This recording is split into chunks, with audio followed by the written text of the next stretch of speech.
Je m'appelle Hicham El Habti, je suis en charge du mouvement de libération des énergies au sein du groupe OCP. Le groupe OCP, c'est la première entreprise marocaine qui fait à peu près 5 milliards de dollars de chiffre d'affaires. Il y a 23 000 collaborateurs. C'est un exportateur, c'est le leader mondial dans le domaine des engrais phosphatés.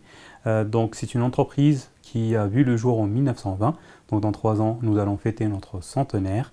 En 2006, cette entreprise qui était un office étatique a vu la nomination de M. Mustafa Tarab à sa tête, qu'il a transformé en société anonyme en 2008. En 2006, l'entreprise n'allait pas très bien. En 2016, l'entreprise allait très bien, sans aucun licenciement sec, sans aucune injection d'argent. En fait, l'histoire derrière cette transformation était une transformation managériale. C'est grâce aux collaborateurs de l'OCP qui sont la première richesse, en plus de nos réserves de phosphate, grâce au management qui a permis cette libération des énergies déjà dès 2006.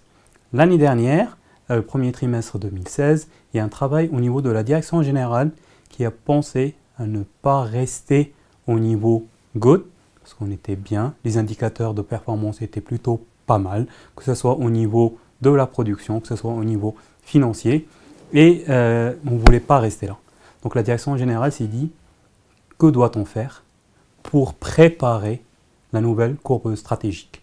Et après 3 mois de travail sur la vision, on a décidé de lancer une initiative de libération des énergies que nous avons appelée Mouvement. Pourquoi Mouvement? En fait, nous avons souhaité de ne pas l'appeler projet parce que ce n'était pas un projet. On ne savait pas c'est quoi le début, on ne savait pas c'était quoi la fin. Ça, c'est la première raison. La deuxième raison, c'est qu'on voulait lever tous les repères traditionnels liés à une gestion de projet classique, qui est un chef de projet. Donc à partir de là, on est encore dans une structure pyramidale, qui est un deadline, qui est des thématiques imposées et des pass-gates. Donc, le 4 avril 2016, nous avons lancé cette initiative autour de 3 questions. Quels rêves avons-nous pour l'OCP? Quels sont les atouts et quels sont les freins? L'ambition qui a été partagée ce jour-là, c'est l'ambition de la direction générale pour le groupe à horizon 2025, qui était articulée autour de 3 axes que nous avons appelés des streams. Le premier axe, nous souhaitons, notre rêve, notre ambition, notre vision, c'est que l'OCP soit un groupe mondial. Aujourd'hui, c'est une entreprise marocaine, mais notre ambition, c'est que l'OCP, à horizon 2020-2025, soit un groupe mondial.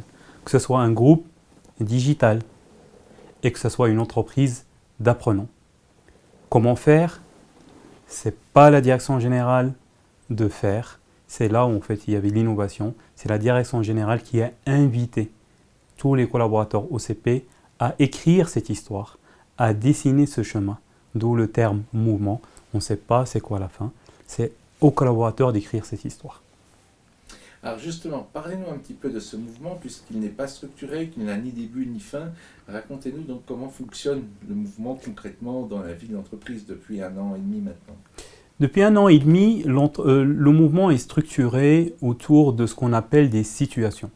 Donc c'est quoi une situation? C'est un groupe de personnes autonomes, auto-organisées, qui se saisit d'une idée créatrice de valeur pour le groupe. À partir de cet instant-là, on a instauré le seul repère ou la seule règle du jeu que nous avons instauré, c'est l'ouverture et le recours à l'intelligence collective. Donc nous avons invité ces groupes-là à instruire les sujets en faisant appel à toutes les parties prenantes qui risquent d'être impactées par la décision. Donc depuis maintenant 1 an et demi, il y a une 60aine de situations, donc de groupes autonomes, qui traitent un sujet en particulier lié à l'un de ces 3 streams. Je les rappelle, c'est le stream mondial, le stream digital et le stream entreprise d'apprenants. Ces groupes-là trouvent leur propre méthodologie, et c'est ça la beauté de la chose, c'est que puisqu'il n'y a pas de méthodologie imposée, les gens ont été créatifs, ont trouvé des façons de travailler entre eux, des façons de questionner les parties prenantes. Donc chacun a inventé. Et il n'y a pas que l'ideation ou brainstorming, c'est-à-dire trouver des idées. Non, On leur a dit dès le départ qu'ils allaient être responsables aussi de la mise en œuvre, propose and do. Et dans ce cadre-là, on savait dès le départ qu'on allait impacter notre système de management parce qu'il va y avoir à un moment une tension entre la façon avec laquelle ces groupes, ces situations souhaitent mettre en œuvre leurs idées et le système de management qui est en cours. Et cette tension-là, dès le départ, le parti pris, et ça a été dit par le président, c'est qu'on doit changer le système qui est en cours pour permettre ça, et non pas l'inverse. On ne va pas permettre au système de management de devenir un obstacle dans la réalisation des idées et des sujets proposés par les collaborateurs. Donc, nous avons commencé, sur 1 an et demi, à complètement revoir des process qui sont là. Donc, nous avons commencé cette phase de pérennisation du mouvement en imaginant un nouveau système. La beauté de la chose, c'est que nous ne savons pas quel système.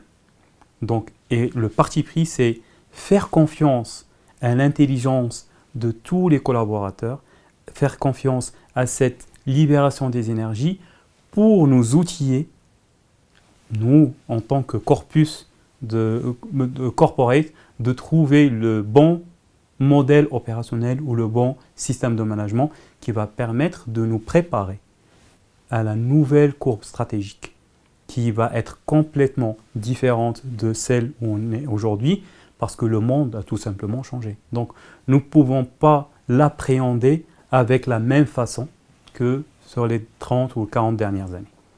Alors pour finir, donnez-nous quelques exemples concrets, si ce n'est pas couvert par le secret d'entreprise, quelques exemples concrets de démarches qui sont en cours ou qui ont abouti ou qui sont en développement concrètement issus du mouvement. Si nous faisons un scanning ou un mind mapping de toutes les situations qui sont en cours, en plus des situations qui touchent le travail au jour le jour dans nos plateformes de production chimique ou dans nos mines, et ça en fait ça touche vraiment les process quotidiens et qui ont déjà permis une augmentation de la productivité et une baisse des coûts avec presque zéro investissement. C'est juste cette libération des énergies. Si on prend les situations dites transverses, nous jouons sur plusieurs axes.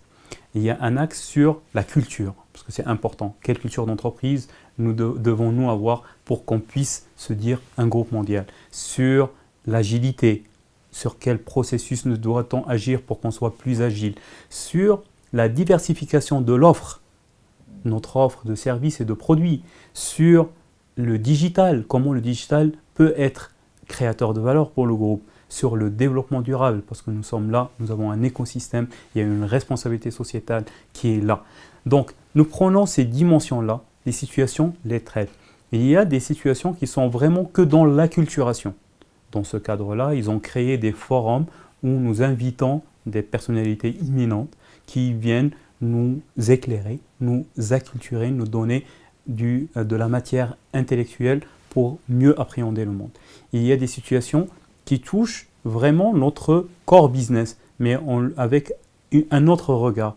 Il y a un groupe qui s'est approprié un sujet, pas parce qu'il y a un retour sur investissement plus important, non. Quand on leur a posé la question pourquoi ce sujet-là, et en fait, nous sommes des jeunes mamans, nous avons une responsabilité vis-à-vis de nos enfants, et c'est pourquoi on a choisi ce sujet-là. Donc c'est un autre driver que le driver financier. Il y a des situations qui traitent, qui transforment notre façon de travailler ensemble, même de l'impact qu'on a sur notre écosystème. Donc lundi, pas plus dans 2 jours, il y a une situation qui va travailler et qui va penser à notre responsabilité sociétale.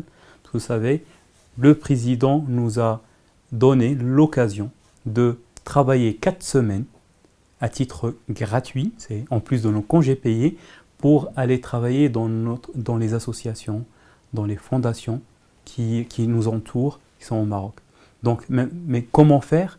C'est pas la direction générale qui a pensé, c'est un groupe qui est passionné par le travail associatif, par la responsabilité sociétale qui est en train de faire ça. Donc nous sommes en train de faire ça. Voilà. Donc ça, c'est un peu quelques réalisations. on commence, et pour moi, la plus importante, c'est qu'il y a une business line chez nous, une direction, qui a complètement disparu au profit d'une situation.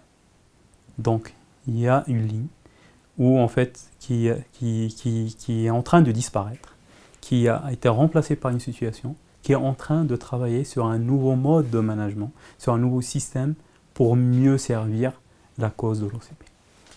Merci.